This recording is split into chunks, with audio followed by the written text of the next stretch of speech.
ये है दुनिया की पहली वायरल वीडियो यानी कि हिंडनबर्ग डिजास्टर। ऐसा माना जाता है कि हाइड्रोजन लीक की वजह से ये जहाज जला था। अब हाइड्रोजन तो नीले रंग का फ्लेम देता है, लेकिन ये जहाज तो हल्के लाल भूरे रंग में जल रहा था। इस जहाज पर 97 लोग सवार थे, जिनमें से 13 पैसेंजर, 22 क्रू मेंबर और एक ग्राउंड स्टाफ मारा गया था। तो आखिर फ्लाइंग टाइटैनिक के नाम से मशहूर हिंडनबर्ग एयरशिप के साथ क्या हुआ? ये कहाँ से आ रहा था, कहाँ जा रहा था? इसके गिरने के पीछे कोई हादसा था या कोई साजिश? रिपोर्ट से क्या पता चला? आइए जानते हैं सब कुछ विस्तार से। बात है 3 मई 1937 की। दुनिया का सबसे बड़ा एयरशिप जर्मनी के फ्रैंकफर्ट से अमेरिका के न्यू जर्सी जा रहा था। ये जहाज 10 माले की बिल्डिंग के बराबर ऊंचा, 804 फुट लंबा, यानी साइज में लगभग टाइटैनिक जहाज के बराबर था। और ये बाकी हॉट एयर बैलून की तरह नहीं था। ये एक ठोस ढांचे से बना हुआ एयरशिप था। इसमें हाइड्रोजन को स्टोर करने के लिए 16 सेल और आगे पीछे जाने के लिए ट्रायंगुलर रास्ता बनाया गया था, जिसको जोड़कर एक साथ रखने का काम कर रहा था स्टील का ढांचा। और इस सारे तामझाम को ढकने के लिए 7 एकड़ के बराबर एरोनॉटिकल कपड़े का इस्तेमाल किया गया था। अब ये एरोनॉटिकल कपड़ा क्या है, इसके बारे में भी जान लो। देखो, केवलार या कार्बन फाइबर या और भी बहुत सारे मटेरियल को हम एरोनॉटिकल कपड़े की तरह इस्तेमाल करते हैं, जिनका काम है गर्मी से बचाना, वजन में हल्का होना और वातावरण में हो रहे बदलाव को झेलना।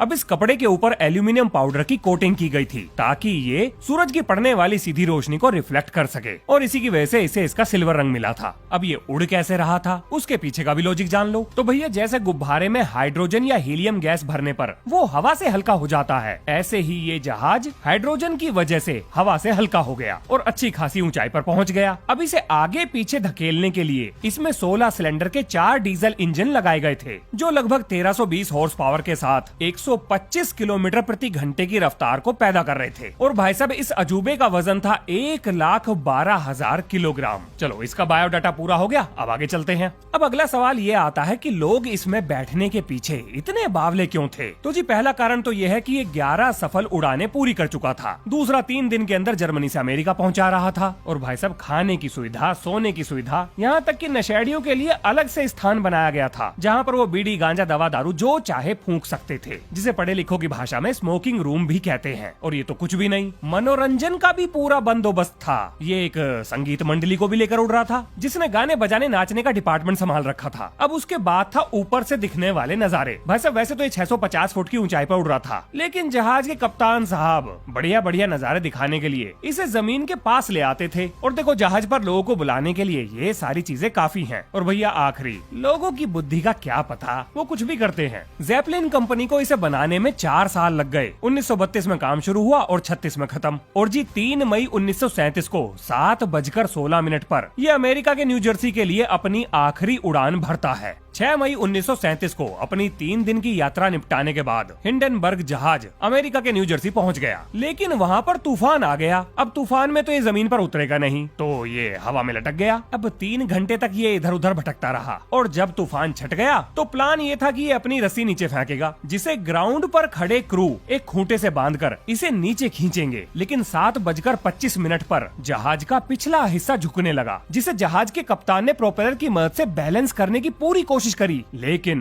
तभी एक जोरदार धमाका होता है और पूरा जहाज जलते हुए जमीन पर आ गिरा। इस दुर्घटना में 13 पैसेंजर, 22 क्रू मेंबर और एक ग्राउंड स्टाफ मारा गया था। हालांकि 2/3 लोग बच गए, जो किसी चमत्कार से कम नहीं था। लेकिन इस घटना ने दुनिया भर के अखबारों की हेडलाइन बनाई थी और ये उस समय का सबसे बड़ा डिजास्टर भी था। अब जी, जो हुआ सो हो गया। अब बारी थी जांच पड़ताल की कि आखिर ये जहाज गिरा था या इसे गिराया गया था। और आप यकीन नहीं करोगे, इसके गिराने और गिरने के पीछे 10-12 थ्योरीज दी गई हैं, जिनमें से अपन लोग काम की ही डिस्कस करेंगे। तो सुनिए ध्यान से। तो पहली थ्योरी है सैबोटोर। अब ये कौन होता है? तो जी, सैबोटाज करने वाले, मतलब घटना को अंजाम देने वाले को सैबोटोर कहते हैं। और आपके विरोधी के द्वारा आपको रोकने के लिए किए गए काम को सैबोटाज कहेंगे। अब सवाल आता है ये कि कोई ऐसा करेगा क्यों? अब क्योंकि हिंडनबर्ग को नाजी सरकार की देखरेख में बनाया गया था और इसकी पूंछ पर अच्छे खासे लंबे चौड़े नाजी जर्मनी के चिन्ह भी लगे थे। और नाजियों का अपने आस पड़ोस के देशों के साथ कैसा भाईचारा था, ये तो हम सब जानते हैं। तो यहाँ से हम कह सकते हैं कि इसको गिराने की पर्याप्त वजह मौजूद थी। हिंडनबर्ग जहाज पर मौजूद सबसे सीनियर ऑफिसर अर्नेस्ट लेमन को जर्मन सीक्रेट सर्विस के एजेंट्स ने हिंडनबर्ग को उड़ाने की कोशिश के बारे में पहले ही जानकारी दे दी थी और इन धमकियों के बाद ह्यूगो एक्नर यानी जेपलिन कंपनी के मैनेजर जिन्होंने हिंडनबर्ग को बनाया था, उन्होंने नाजी सरकार से इस जहाज को अमेरिका ना भेजने के लिए रिक्वेस्ट भी करी, जो ठुकरा दी गई। अब भैया क्योंकि दुर्घटना अमेरिका की जमीन पर हुई थी तो अमेरिका जांच में कूद जाता है। अब अमेरिका की जांच एजेंसी FBI के रडार पर चढ़ता है एक ऐसा व्यक्ति जिसके पास एक जर्मन शेफर्ड कुत्ता था और इस व्यक्ति का नाम था जोसेफ स्पा, जो जर्मनी में पैदा हुआ और अमेरिका में शिफ्ट हो गया। ये भाई साहब पेशे से कॉमेडी एक्ट करते थे। अब शक का कारण क्या था वो भी जान लो। दरअसल जोसेफ स्पा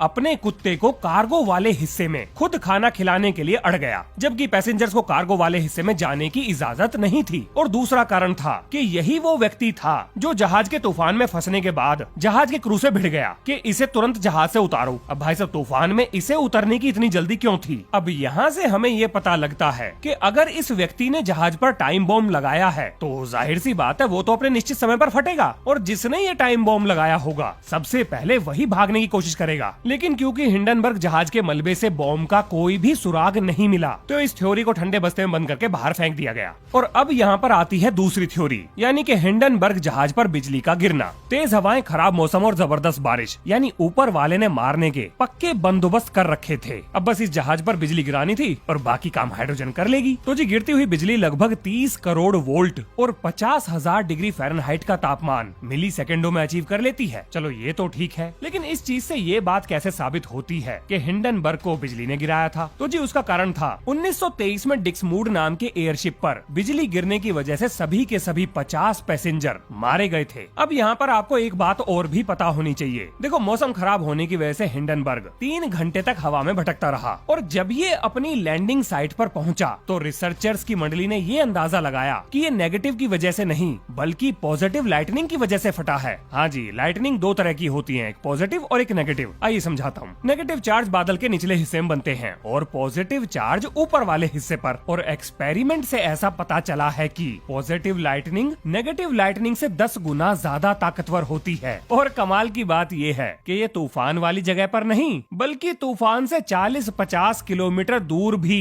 बड़े आराम से गिर सकती है। इसीलिए अक्सर आपने सुना होगा कि सूखी बिजली कड़क रही है, यानी कि बिना बारिश के बिजली कहीं पर गिरी है। तो भाई साहब यही है पॉजिटिव लाइटनिंग। लेकिन ये थ्योरी भी ज्यादा देर तक नहीं टिक पाई और उसका कारण ये था क्योंकि हिंडनबर्ग के कप्तान साहब मैक्स प्रस ने ये कहा कि वो पहले भी अपने जहाज को कड़कड़ाती हुई बिजलियों के बीच में लेकर घुस चुके हैं और जहाज की सेहत पर कुछ भी फर्क नहीं पड़ा। मतलब निशान वगैरह आए हैं लेकिन वो कभी नहीं फटा। अब इस बात को जमीन पर काम कर रहे लोगों ने भी सही बताया, मतलब उन्होंने भी हिंडनबर्ग पर बिजली गिरती हुई नहीं देखी थी। तो ये थ्योरी भी फेल हो गई। और भैया 3 महीने बाद अमेरिका और घटना के 5 महीने बाद जर्मनी, ये दोनों एक बात पर सहमत हो गए कि हाइड्रोजन लीक ही वो चीज है जो इस जहाज को लेकर बैठी है। अब लेकिन ये तो हम सभी जानते हैं कि हाइड्रोजन अपने आप तो जलता ना, तो आखिर इसे चिंगारी दिखाएगा कौन? और अब यहाँ आती है हमारी तीसरी थ्योरी, यानी कि स्टैटिक इलेक्ट्रिसिटी। अब जिस दिन हिंडनबर्ग को लैंड करना था उस दिन आसपास की सभी रबर फैक्ट्रीज को बंद करा दिया गया था। अब आप सोच रहे होंगे कि रबर फैक्ट्री का हिंडनबर्ग की लैंडिंग से क्या लेना देना? भाई साहब है, बिल्कुल है। सुनिए, देखो अगर रबर फैक्ट्री होगी तो उसके अंदर पाउडर रबर भी होगा और आपको पता होगा कि पाउडर रबर एक एक्सप्लोजिव की तरह काम करता है। और अगर नहीं पता तो मैं बता देता हूँ, आप पाउडर रबर का इस्तेमाल करके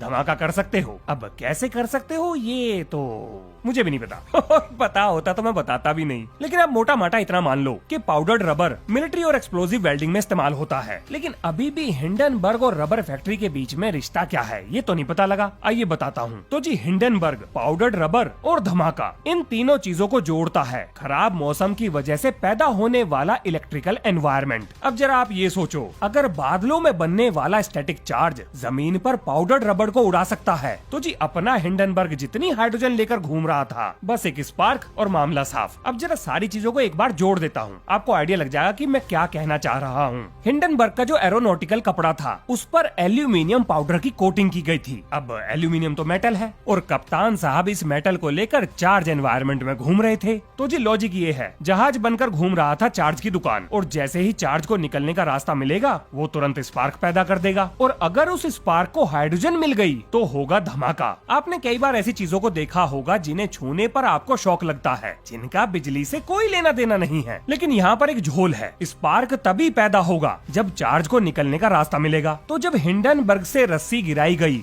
और उसे नीचे खड़े हुए क्रू मेंबर ने पकड़ा तो कोई स्पार्क नहीं हुआ, जबकि धमाका तुरंत होना चाहिए था, पर धमाका तो 4 मिनट बाद हुआ। यानी इसका मतलब ये हुआ कि हमने खाली पीली स्टैटिक चार्ज को बदनाम कर दिया, वो तो शरीफ निकला। तो ये थ्योरी भी फेल हो गई। अब आती है अगली थ्योरी, कप्तान की खुराफात। तो भैया हिंडनबर्ग के कप्तान साहब का रिकॉर्ड था बहुत बढ़िया, वो थे टाइम के पंचुअल। अब क्योंकि पूरे रास्ते तेज हवाओं की वजह से वो पहले ही लेट हो चुके थे। आप सोच रहे होंगे कितना लेट, 2 घंटे 4 घंटे? नहीं भाई साहब, पूरे 1.5 दिन, 36 घंटे। लेकिन इससे हिंडनबर्ग के फटने का क्या लेना देना? तो जी है, बिल्कुल है, सुनिए। अब जल्दी के चक्कर में कप्तान साहब ने एक शॉर्टकट मार लिया। हाँ, हवा में भी होते हैं। मतलब आप इसे ऐसे समझो कि लेफ्ट में बादल, साइड में तेज हवाएं और राइट में रास्ता साफ, लेकिन शॉर्टकट है लेफ्ट में, तो घुसा दो बादलों के बीच में। अब अगर चल गया तुक्का तो सब कहेंगे वाह भाई वाह, और अगर नहीं चला तो कोई ना, इंश्योरेंस तो होता ही है। तो जी छोटे रास्ते के चक्कर में इन्होंने अपने जहाज को हवाओं के खिलाफ घुमा दिया, जिससे इस जहाज के ढांचे पर बहुत ज्यादा लोड पड़ा और इसके फ्रेम को बांधने वाला एक स्टील का तार टूट गया,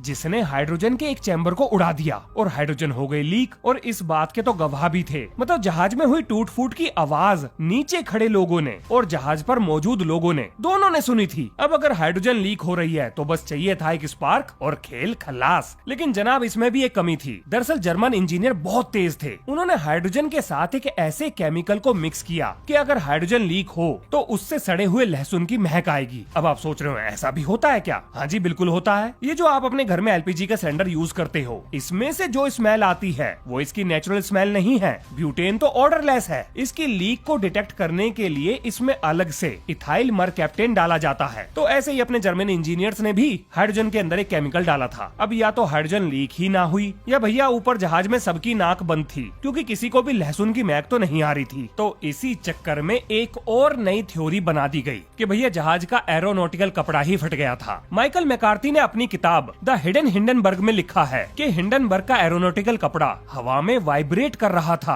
और इस वाइब्रेशन की वजह से हाइड्रोजन टैंक को पकड़कर रखने वाला स्ट्रक्चर लगातार टैंक के ऊपर घिस रहा था, जिसकी वजह से टैंक में हो गया छेद और गैस लीक हो गई। और इससे पहले कि किसी को महक आती, जहाज में आग लग गई और ये नीचे आ गिरा। अब इस थ्योरी के साथ समस्या ये थी कि सारी चीजें जल चुकी थी, तो 100% यकीन के साथ ये कह पाना मुश्किल था कि ऐसा कुछ हुआ होगा। और इस यकीन के पीछे एक और दूसरा कारण है। देखो हाइड्रोजन के जलने पर ब्लू फ्लेम पैदा होता है, लेकिन ये तो लाल भूरे रंग में जल रहा था। अब इसी रंग की वजह से एक और नई थ्योरी बनी। 1996 में नासा के वैज्ञानिक एडिसन बेन, इन्होंने एक नया रायता फैला दिया। इन्होंने कहा कि हिंडनबर्ग के फटने के पीछे हाइड्रोजन नहीं बल्कि उसका एक्सप्लोजिव पेंट था। अब देखो जब मैंने इनके बारे में पढ़ा तो मुझे बड़ा अजीब लगा, लेकिन बात में दम है। नहीं बहुत दम है। सुनिए, देखो एरोनॉटिकल कपड़े के ऊपर एयरक्राफ्ट लैकर चढ़ाया जाता है, जिससे कपड़ा टाइट बनता है, वाटरप्रूफ बनता है और छोटे मोटे दबाव को भी झेल लेता है। लेकिन जो मटेरियल लैकर बनाने में इस्तेमाल हुआ था वो बड़ा खतरनाक था, और वो था आयरन ऑक्साइड और एल्यूमिनियम पाउडर। अब देखो आप में से जिसने 10th कर रखी है उसने फिजिक्स में थर्मिट रिएक्शन जरूर पढ़ा होगा। हाँ जी,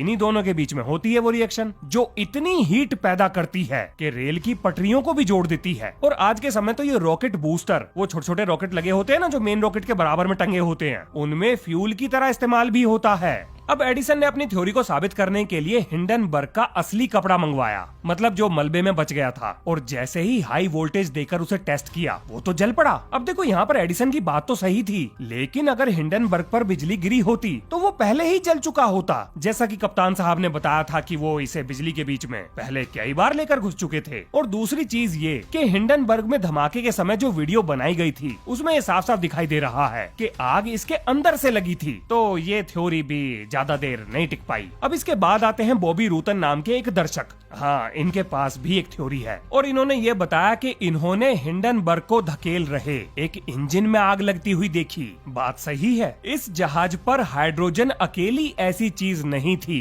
जिसमें आग लग सकती थी, बल्कि कुछ और भी था, और वो था डीजल। देखो जहाज में लगे थे 4 इंजन और हर एक इंजन को चलाने के लिए 250 लीटर डीजल ये जहाज लेकर उड़ रहा था, जो अगर गर्म सतह के संपर्क में आ गया तो ये फटेगा। एक और कमाल की बात सुनो, 4 दिन की इस यात्रा में एक डीजल इंजन खराब भी हो चुका था, जिसे रिपेयर भी किया गया था। अब जरा सारी चीजों को जोड़ लो, जहाज पर डीजल, इंजन हो गया खराब, ठीक से उसे रिपेयर नहीं करा, लग गई उसमें आग। अब आग और डीजल हो गए एक, हुआ बड़ा धमाका जिसने दिया हिंडनबर्ग को लपेट। अब जैसे ये बात बॉबी रूतन ने मीडिया को बताई भाई साहब FBI ने इन्हें धर लिया और कहा बेटा मुंह बंद ही रखना। अब इसी सेम घटना का एक और गवाह भी था, जिसका नाम था रॉबर्ट बुकानन, जो हिंडनबर्ग की लैंडिंग क्रू का हिस्सा था। उसने भी ये बात कही कि इंजन में लगी हुई आग उसने भी देखी थी। अब आप ये सोच रहे होंगे कि ठीक है, जब सब कुछ क्लियर था तो इस मामले को रफा दफा करते, इसमें सीक्रेट क्या था? भाई साहब सीक्रेट था ये कि ये बात इन जनाब ने 60-70 साल तक छुपाए रखी। अब क्यों, ये किसी को भी नहीं पता। इसीलिए ऐसा कहा जाता है कि ये इतिहास की ऐसी एक अनसुलझी पहेली है जिसका जवाब किसी के पास नहीं है। अब देखो, इस घटना के बारे में जानना इतना जरूरी क्यों था, मतलब ऐसा क्या खास था कि इस पर वीडियो बनानी जरूरी थी? तो ध्यान से सुनिएगा। आज भी जब हाइड्रोजन पर आधारित वाहनों की बात होती है तो ये तस्वीरें और ये वीडियो तुरंत वायरल होती है और लोगों को डराया जाता है कि हाइड्रोजन क्या क्या कर सकती है। अब इससे फायदा होगा ये कि लोग हाइड्रोजन को फ्यूल की तरह एक्सेप्ट नहीं करेंगे, उससे डरेंगे। और भैया कंपनीज भी हाइड्रोजन पर चलने वाले वाहनों के ऊपर रिसर्च नहीं करेंगी।